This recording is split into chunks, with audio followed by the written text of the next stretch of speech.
대전의 한 기숙형 대안학교에서 하루 사이 120명이 넘는 코로나19 환자가 발생했습니다.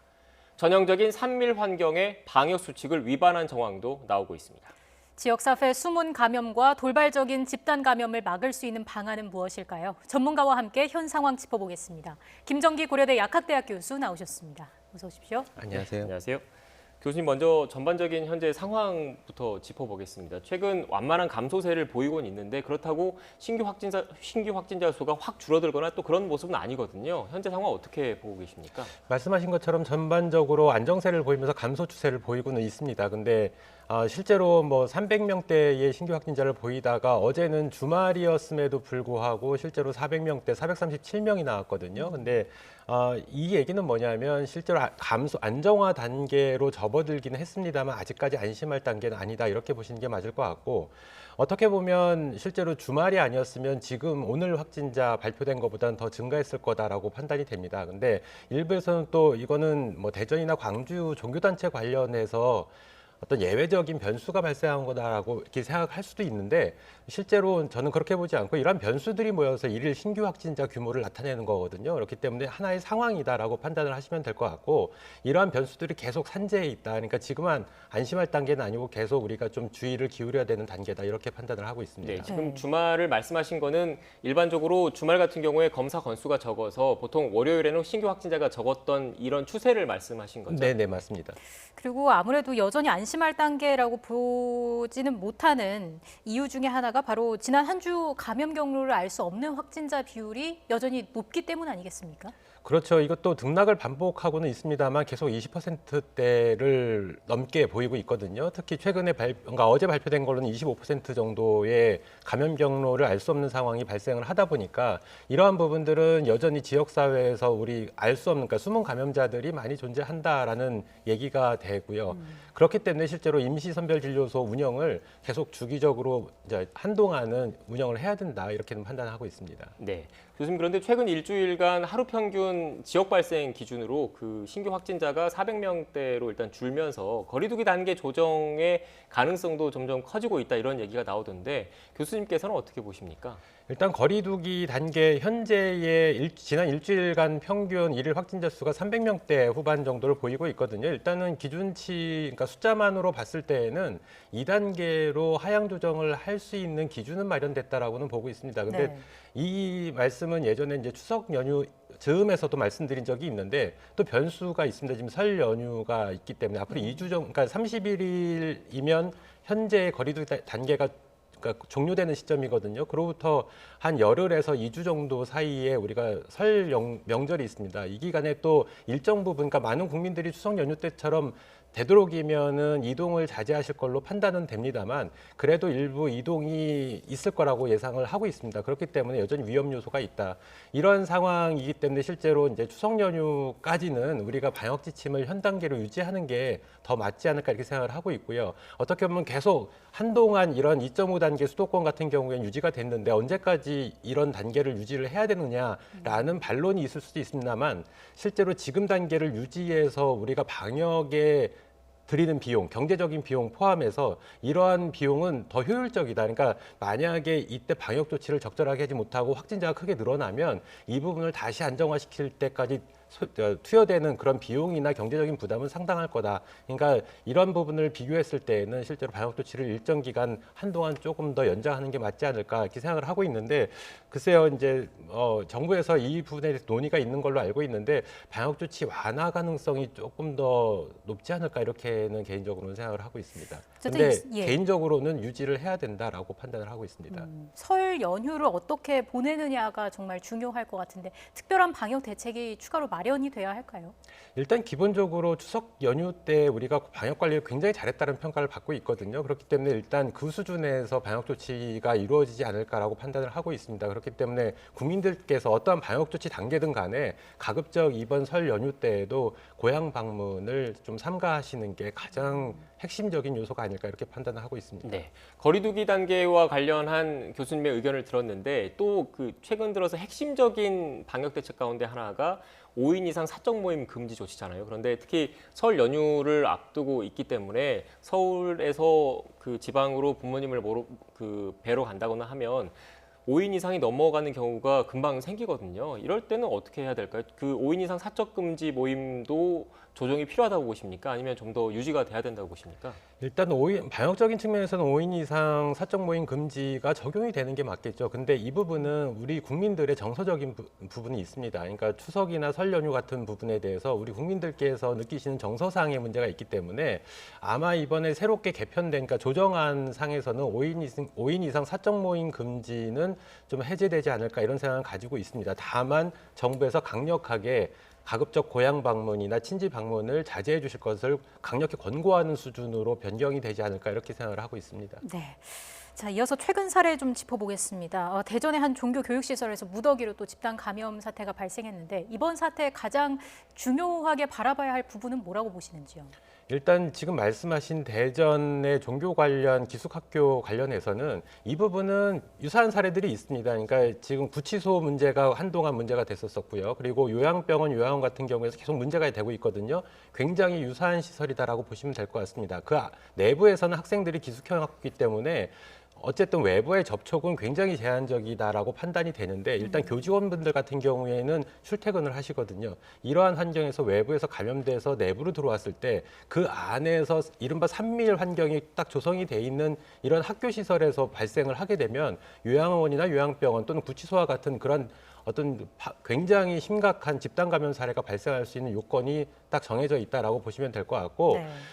그 동부구치소 때도 그랬는데 초기에 대응이 잘못됐다. 그러니까 한 2주 전에 첫 번째 의심 증상 그러니까 학생이 발생을 했는데 그 당시에 선제적으로 진단 검사를 받고 빨리 조치를 취했으면 지금 같은 상황은 막지 않았을까. 근데 그 당시에 방역 당국에 보고도 하지 않고 적절한 대응도 없었기 때문에 이와 같은 사태가 발생하지 않았나 이렇게 생각을 하고 있습니다. 네, 지금 그런 환경을 말씀해 주셨는데 그 국제학교의 시설과 관련된 그래픽이 준비되어 있습니다. 한번 띄워주시고요. 네, 보면서 다시 한번 설명을 드리겠습니다. 일단 한 방에 다수의 인원이 생활한 것으로 파악됐고 지하 식당 같은 경우에 칸막이가 없었던 것으로 일단 조사되고 있습니다. 그리고 일부 층의 샤워 시설이나 화장실 같은 경우에는 공동 사용하는 것으로 파악이 됐는데 결국 이렇게 밀접한 환경에서 감염될 수밖에 없는 그 요건 자체가 갖춰져 있는 상태였다 이렇게 봐야 되는 거죠. 그렇죠. 지금 말씀하신 부분 이외에도 얼마나 일상생활 속에서 마스크 착용 등 개인 방역 수칙을 지켰느냐 이 부분이 관건인데 이 부분에 대해서는 아직 역학조사 결과가 나오지 않았고요. 일단 말씀하신 뭐 샤워실이라든가 아니면 그 식당에서도 칸막이도 없고 이런 환경, 특히 식당에서 식사를 할 때에는 마스크를 벗게 되는데 이런 환경들이 굉장히 좁은 공간에서 밀집되게 이루어졌기 때문에 여기서 실제로 대상자 150여 명 중에 127명이 확진되니까 80%가 확진이 되는 굉장히 높은 양성률을 보인 어떤 집단 감염 사례가 발생을 했다라고 보고 있습니다. 예, 다시 한번 기본적인 방역 수칙을 지키는 게 얼마나 중요한지를 보여주는 사례가 아닐까 싶은데 일단 학교 밖으로도 확산이 된 게 아닐까라는 우려도 나오고 있습니다. 이게 아무래도 그렇기 때문에 신속한 조사가 필요하다라는 얘기가 나오는 거겠죠. 일단 대전 사례 같은 경우에는 일단 방역 당국에서도 외부 학생들이나 교직원들이 크게 외부와의 접촉은 없었다라고 얘기를 하고 있거든요. 그래서 외부로의 전파 가능성은 조금 낮아 보인다라고 보고는 있는데 같은 선교에서 운영하는 그러니까 광주에서도 유사한 그러니까 20여 명의 확진자가 나왔거든요. 이 경우는 또 다르게 볼 문제다. 그러니까 현재 조사 중이긴 합니다. 근데 네. 해당 광주 시설 같은 경우에는 다른 단체와의 어떤 접촉은 없었다라고 얘기는 하고 있는데 이 부분이 역학조사 결과 만약에 접촉이 있었다라고 그러면 굉장히 전국 규모로 확산이 될 가능성도 있다. 그러니까 이른바 언론에서는 제2의 신천지 우려를 얘기를 하고 있는데 신천지까지는 아니어도 BTJ 열방센터 정도 수준의 집단 감염은 발생할 수도 있겠다라는 생각이 있습니다. 그래서 이런 부분은 역학조사가 빨리 종료가 되고 이에 대한 결론이 나야지만 우리가 가름할 수 있다 이렇게는 보고 있습니다. 네. 그런데 그 한 가지 궁금한 게 이렇게 산밀 시설 한꺼번에 많은 사람이 모여서 생활하는 공동 생활 시설의 그런 위험성에 대해서는 지금 국내에서 코로나19 환자가 발생한 지 1년이 넘었는데 그 사이 계속 강조돼 왔던 거지 않습니까? 그런데 이렇게 그 비슷한 유형의 집단 감염 사례가 또 발생하는 것 결국 방역 관리상의 허점이 있었다고 봐야 되겠습니까? 일단 그렇게 볼 수밖에 없죠. 그러니까 물론 우리 방역 당국에서 굉장히 노력을 많이 하시고 오랫동안 그 고생을 하시는 거는 잘 알고 있습니다. 근데 이렇게 말씀하신 이른바 방역의 사각지대 같은 경우에 이런 경우를 빨리 찾아내서 선제적으로 대응을 하고 관리를 하는 게 필요하다. 근데 이러한 부분들이 꼭 사후에 조치가 이루어지는 이런 부분들은 많이 안타깝다 이렇게 생각을 하고 있습니다. 네, 네. 방역 당국 입장에서 어떻게 보면 그런 방역의 사각지대 측면도 있겠지만 또 어떻게 보면 운영 주체가 그 방역 수칙에 대한 경각심이 좀 낮았다 이런 부분도 비판을 피할 수는 없을 것 같은데요. 그런 부분도 상당히 있죠. 그러니까 이런 부분들이 계속해서 집단 감염의 원인이 되고는 있습니다. 그렇기 때문에 방역의 주체가 되는 그 관리자분들이 이 부분에 대해서 경각심을 가지시고 방역 당국의 조치에 적극적으로 협조하는 게 필요하겠다라고 생각을 하고 있는데 지금 대전과 같은 경우에는 잘 아시는 것처럼 우리가 가장 높은 위험도가 있는 게 요양병원, 요양원인데 알면서도 계속 구멍이 뚫리고 있거든요. 그러니까 지금 대전의 이 기숙사 학교 같은 경우에는 굉장히 유사한 사례다 이렇게는 보고 있습니다. 그렇기 때문에 전국적으로 이러한 유사한 대안학교들이 굉장히 많거든요. 그래서 관리 수준을 요양원이나 요양병원과 유사한 수준으로 특히 내부에 기숙을 하고 있는 학생들보다는 외부에서 출퇴근을 하면서 감염을 유입시킬 수 있는 교직원들에 대한 관리들, 주기적인 진단 검사 이런 것들이 필요하겠다라는 생각을 가지고 있습니다. 네, 방역망을 꾸준하고 또 꼼꼼하게 확인할 필요가 있어 보입니다. 이 질문도 드릴게요. 교육부가 등교 수학과 관련해서 특히 초등학교 저학년 등교를 좀 늘리는 방안을 검토 중이다 이런 얘기를 했는데 교수님 의견은 어떠신가요? 일단 총리께서 이러한 부분을 언급하시면서 굉장히 수면 위로 올라왔거든요. 근데 저는 결론부터 말씀드리면 반대 입장입니다. 일부 전문가들은 이 부분에 대해서 긍정적으로 평가하시는 분들도 계시는데 왜냐하면 이 부분에 대해서 근거가 됐던 게 최근에 발표된 정은경 청장의 논문이거든요. 네. 그러니까 실제로 공저자가 아니고 교신 저자세요. 그러니까 이 논문에 대해서 데이터 분석이나 아니면 이 부분이 게재가 되는데 가장 책임이 있는 분이 정은경 청장인데 이 논문에서 보면은 그 분석했던 기간이 5월 1일부터 지금 7월 12일까지거든요. 근데 그때 상황을 우리가 잠깐 되짚어 보면 5월 초에는 확진자 규모가 10명 안팎이었습니다. 그리고 중간에 해당 기간 동안에 그러니까 그 이태원 클럽발 확산이 일어나면서 5월 28일에는 최대 79명까지도 나온 적이 있습니다. 그 이후에는 점차 줄면서 한 30명에서 50명 수준을 보였거든요.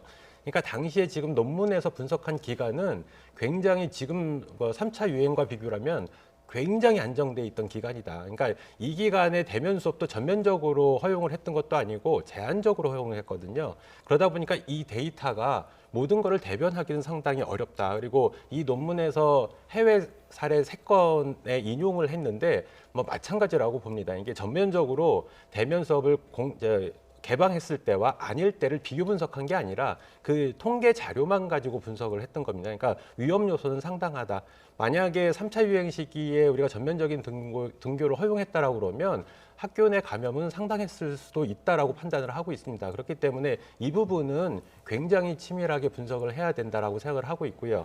초등학교 저학년 물론 총리께서는 지금 이 부분이 돌봄 기능이라든가 아니면 학력 격차 우려 부분을 지금 고민을 하시면서 말씀을 하신 거라고 생각을 합니다. 근데 이 부분은 이해는 합니다만 실제로 어떻게 보면 초등학교 저학년을 대상으로 시험에 들어갈 수도 있는 단계다. 그러니까 우리 학생들이 시험 대상이 될 수도 있는 부분이기 때문에 굉장히 우려스럽다라고 보고 있고요. 물론 총리께서는 앞서 말씀드린 것처럼 이러한 부분은 고려하시지 않고 실제로 이렇게 우리 어린 아이들에 대한 교육 부분이라든가 돌봄 기능을 강조하신 거는 맞습니다만 일단 저희 아이들도 1학년, 4학년이 올라가거든요. 그러니까 대상자예요. 그러니까 이 친구들이 어떻게 보면 감염의 우려에 노출되면서 시험 무대에 오를 수도 있다. 그러니까 이 부분이 굉장히 우려스러운 부분이다라고 생각을 하고 있고요. 굉장히 조심스럽게 접근을 해야 된다라고 개인적으로 생각하고 있습니다. 네.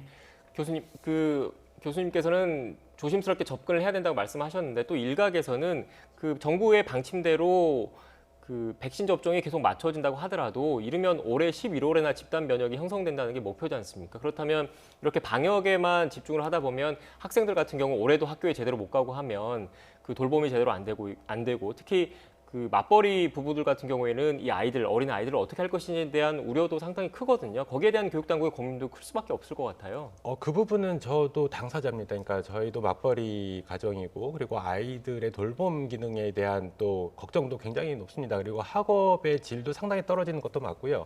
비단 이거는 유치원, 초등학교, 뭐 중고등학교뿐만 아니라 대학교도 마찬가지거든요. 그러니까 우리 사회 전반의 학생들이 겪고 있는 상황이고 더불어서 뭐 똑같은 상황은 아닙니다. 전 국민들이 다 겪고 있는 상황입니다. 그러니까 모든 거를 다 만족할 수가 없다 보니까 일단 가장 중요한 건 안전이다. 우리 아이들의 안전은 보장을 해줘야 된다라고 개인적으로 생각을 하고 있습니다. 그러니까 당연히 아이들이 학교를 가게 되면 부모의 부담은 상당히 줄어듭니다. 근데 반면에 안전에 대한 우려는 상대적으로 크게 증가한다. 이렇게 보시면 될 것 같습니다. 네, 알겠습니다. 가장 중요한 게 학생들의 안전이니까 교육당국에 좀 더 고민이 필요해 보인다라는 교수님의 의견이셨습니다. 지금까지 김정기 고려대 약학대학 교수와 함께 코로나19 관련된 이야기 나눴습니다. 오늘 말씀 고맙습니다. 고맙습니다. 감사합니다.